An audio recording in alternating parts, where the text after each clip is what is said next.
Good morning, good afternoon, good evening, whichever part of the world you are joining us from. Global Council for the Promotion of International Trade, powered by the Global Magazine, the Global Alliances, proudly welcomes you all to this exclusive interview series in connection with World MSME Day 2022. In this series of interviews, we'll be looking at global perspectives of coordinated efforts to the post-pandemic economic recovery of MSMEs. I'm Aparna Kumar, the Global Co-Chairperson of GCPID and your host for the show. Every year, on June 27th, Micro, Small and Medium-Sized Enterprises, or MSME Day, is celebrated to honor their role in achieving the SDGs. Small and medium-sized enterprises, or SMEs, account for up to 90% of businesses, 60 to 70% of employment, and they account for half of global GDP, according to the United Nations. The Global Council for the Promotion of International Trade is an organization based in India, South Africa, US, UK, and UAE, with board and council member representation across the world. We have been celebrating World MSME Day since 2018, and this year, we are celebrating this day with global perspectives from various leaders, departments, ministries, chambers of commerce, and international organizations. We believe that global perspectives have a significant role to play in paving the way for the future. Today, we have with us Dr. Kimberly Grant-Bainu, who is the Chief Innovation Officer at the Economic Hub and Founder and Chief Dream Officer at IDTCA. She is a multi-award winning economic developer, global thought leader, international speaker, and certified professional life coach, specializing in business innovation. Her life's mission as a social entrepreneur is transforming lives, building dreams, and changing communities, one dream at a time, by providing resources, programs, and services in small business enterprise development, economic empowerment, and financial literacy education. Welcome, Dr. Kimberly, to our show. Thanks for joining us today in this very crucial discussion on SMEs. I know you have been supporting small businesses for the last 21 years. It's such a long time. Right? Yes, thank you. So yes, it's been a long time. I can't believe it's that long. And you are joining from London now, right? Yes, I am. I'm in London, UK. Beautiful city. Thank you so much. Thank you so much for joining us. Could you please tell us how it all started and what have been your experience with SMEs? Well, I believe, and I often started off like this, that I believe that entrepreneurship is a gift from God.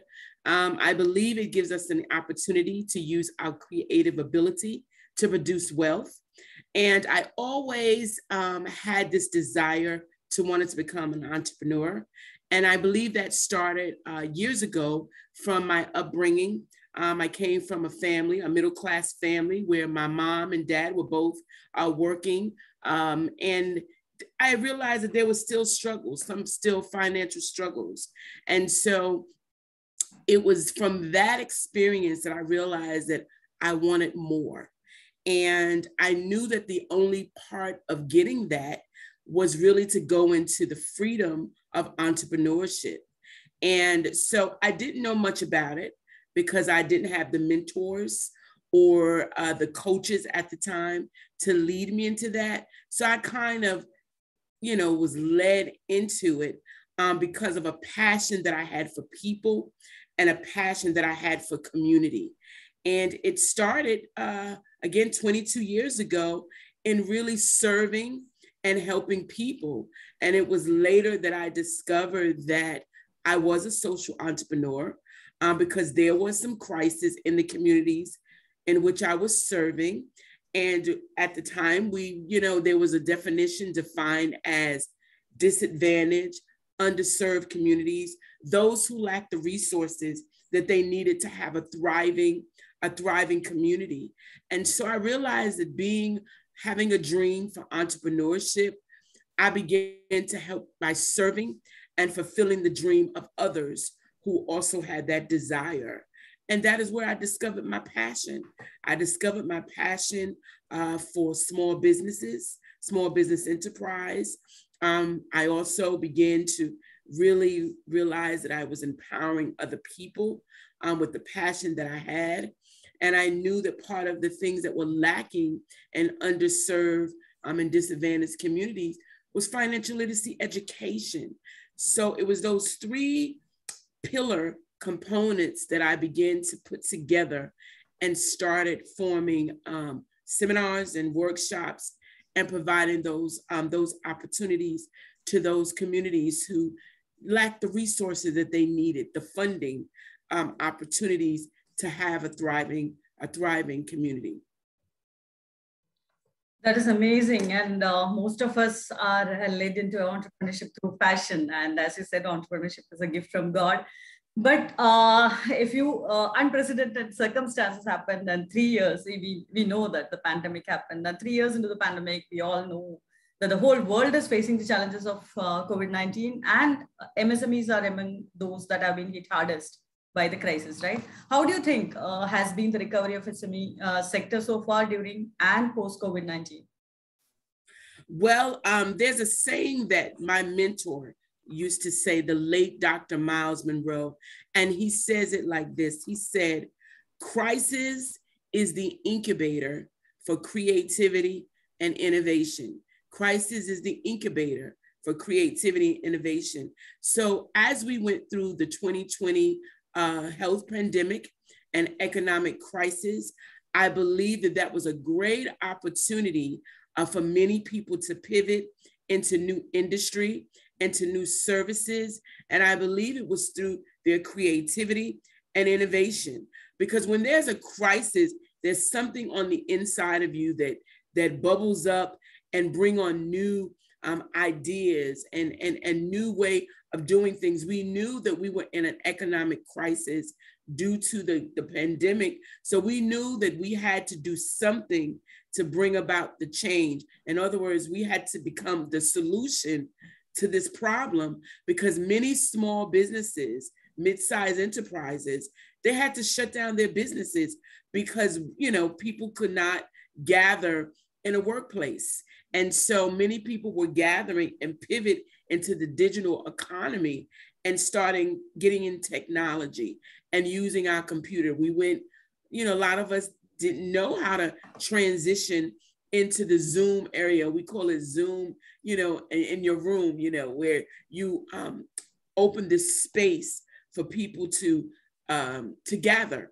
And so, I believe that a lot of people went into this technology age and they use this opportunity to create more open spaces for conversations such as this. And that's one of the things that I love about GCPIT is its global reach and its opportunity to allow us to dream bigger and to use our creative ability and innovation to soar new heights in the marketplace and business. So, this is just another platform, a great platform, an opportunity for leaders to meet globally to discuss some of the global issues. As we know, MSMEs are the largest employers in many low-income countries, and yet their growth is often stifled by restricted access to credit, equity, and payment services, right? Access to financial services in this sector can boost job creation. As you said, many of the people lost their jobs, many businesses had to shut down. So this access to financial services can boost job creation, raise income, reduce vulnerability, and increase investments in human capital. What, according to you, is the situation of MSME financing instruments in your country during and post COVID-19? I know that you have been working in US and now you have shifted to UAE, so you can talk from a global perspective. Yes. Well, like you said, Apollo, is that, many people were struggling financially. That was the main thing. Usually finances is usually the first thing that people usually deal with as far as businesses are concerned, needing more capital. And so with a whole world going through the same crisis as a COVID-19 pandemic, there had to be more finances that was created and developed. And so the government, Small Business Administration, began to lead the charge in some of those initiatives through the PPP loans. And I know that a lot of small businesses were trying to apply for those loans.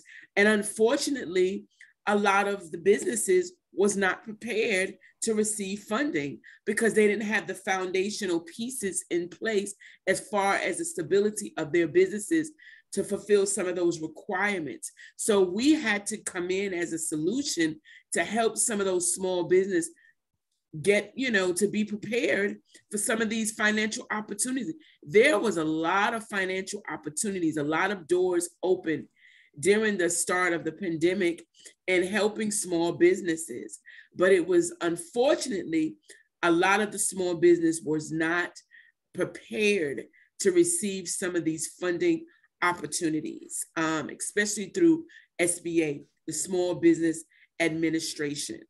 And so we had to become a solution to this economic crisis and preparing some of these small business to be able to receive some of the funding opportunities through the PPP loans.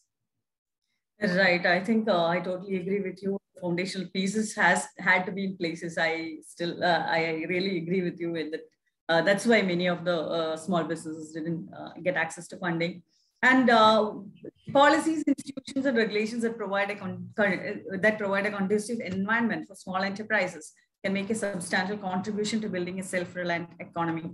What are the key highlights of policies and strategies for building a self-reliant economy in your country as of now? And can this percolate down well into the micro enterprises, as a majority of MSMEs are micro units? What changes do you suggest?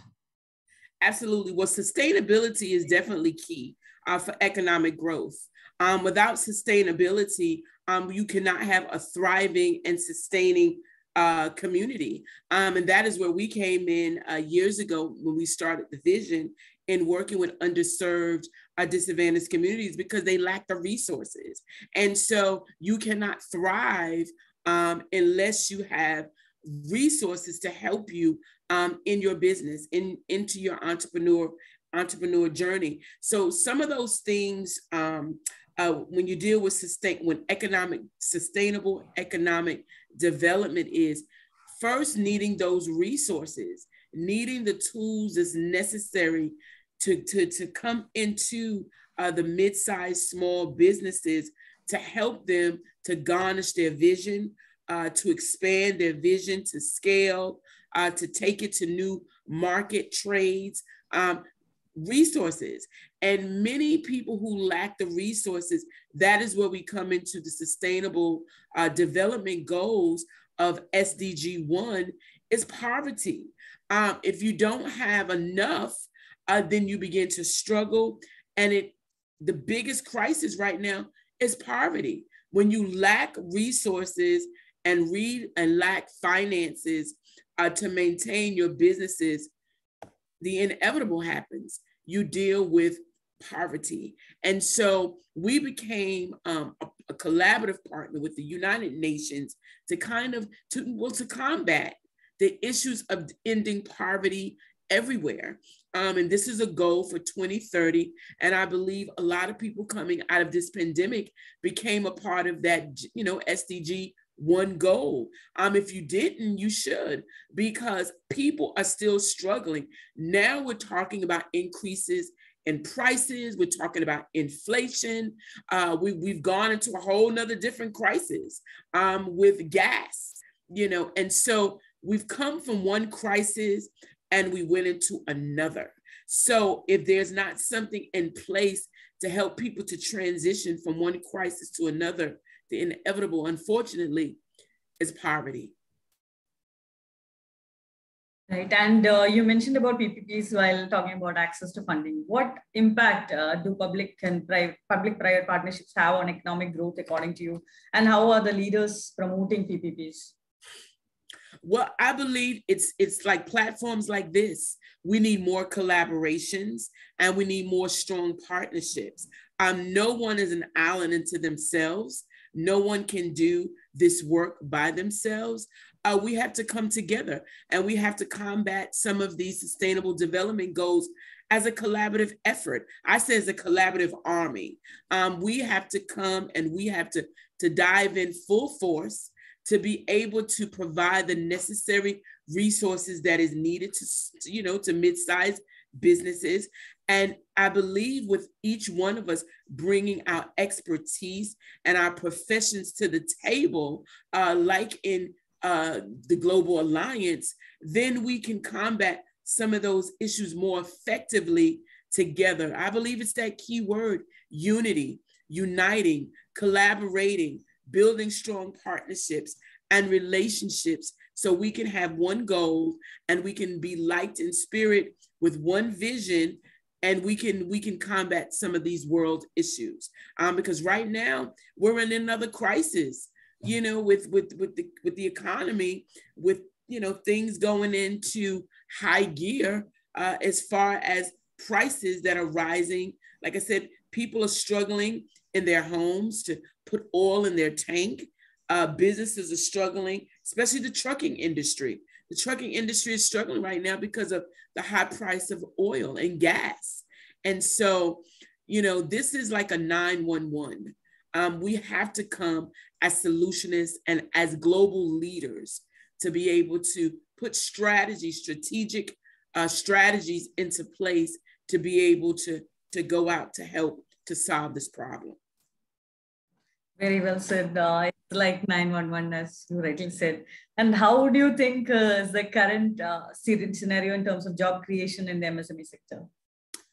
Well, again, you know, it's a crisis. And so when there's a crisis, creativity is birthed. So therefore, you have more you have more entrepreneurship development. And when you have more entrepreneurship development, you provide opportunities, you provide jobs. You provide jobs for people who need work. And that is why it's so important for us really to be able to promote entrepreneurship, because entrepreneurship garnishes job opportunities. And so people need work. People need work. People need income to come in to their homes and to their families, because when the family struggles financially, again, we're back to that word poverty. And so we need more entrepreneurship. We need more those who have dreams, those who have visions, and will like that desire to start their own business, because what it does is it positions them to help other people to create jobs for.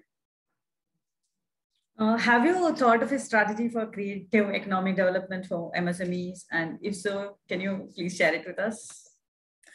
Yes, well, I believe I'm a good example where the economic hub was birthed through the economic crisis with COVID-19. I saw that there was a need with entrepreneurs struggling financially with resources and information to save their businesses. And so an idea came. You know, there's moments where one idea can change your life. Ideas brings on innovation, creativity, to start new products and services. And so we need more products and services to meet some of these dire needs in this global economy, to boost our economy. So the economic hub, I believe, is just one of those organizations, businesses that was birthed through creativity and innovation to help promote sustainable economic development for more growth, more business growth. We need to see more growth in our businesses, and that comes through partnerships, strategic partnerships, and collaboration. So I believe that we were the answer to helping to garnish those entrepreneurs, to help them with their small business goals and setting their goals, and helping them with their business planning to begin to start the business. And so I believe that we became a part of the solution to the problem, because I also believe that if you're not a solution, if you don't have a solution, then you become one of the biggest problems. That's amazing. Since I know the journey of your 21 years, you have been sharing with me when we met, and it has been amazing how you came out of the crisis and all your personal problems as well. And it's really inspiring. And before we end, would you like to add anything more as an inspiration for the entrepreneurs? Yes, well, we need more leadership. We need more people who can lead and guide this new economic era. I call it a new economy. We're building a new economy. We can't go back to doing business the way that we've done it before. The crises have pushed us into new innovation, new creativity. So we need more leadership. And so GCPIT, I believe, is a great example as spearheading this global initiative and bringing leaders together. So I just want to salute Santosh and yourself, Aparna, for taking the lead as visionaries and leading us as global leaders and bringing us together to have conversations and dialogues like this, because we definitely need to discuss and be able to come together and put together strategic plans so we can move forward in this global economy. Thank you so much, Dr. Kimberly, for your valuable input, for your kind words. This is an inspiration for us too, and for your valuable input on the serious issue of MSMEs. As you said, entrepreneurship is a gift from God, and most of us have been led by passion towards it. And now we all are facing a situation which we never expected. And as you said, no one can do it alone. We have to do it together, and we have to bring all our expertise together. And unity is the key word, as you said. That's what we are doing at GCPIT. And this is like a 911 call, and we all have to come together to help people who are struggling, businesses who are struggling, and we have to help them. And let's hope this discussion is a small step towards creating a huge change, not just in your country, but globally. Thank you for joining us today, and wish you all the best in your future. Thank you so much. Thank you so much for having me. This was a great dialogue. Thank you so much, Aparna. You're doing a wonderful job. It was amazing. Let's keep the discussion going. We have a lot of platforms through our magazines and through our summits. Let's keep the discussion going, and let's keep supporting. Absolutely. As we all know, MSMEs are the backbone of any economy, and they are badly hit during this pandemic. Let's come together and help the SMEs recover and come back to normal. And if you are an expert on SMEs and you have an opinion to share, we would like to invite you to join us in this discussion. Please mail us at contact@gcpit.us. And if you are an MSME and have any questions to ask or concerns to express, please comment under this video and we will take it up with the experts. We are on a mission 100 million. A mission to touch lives of 100 million entrepreneurs. If you would like to join us and be part of this game-changing mission, you can contact us through mail, or you can find us on all social media platforms as GCPIT Global. Let's together change the world brick by brick, and let's be the change we wish to see in this world, as Mahatma Gandhi said. See you all in our next session with another expert leader on MSMEs. Till then, this is Aparna Kumar signing off. Bye-bye. Take care. Great day. Thank you. Thank you so much, Dr. Kimberly. Thank you so much. Always a pleasure.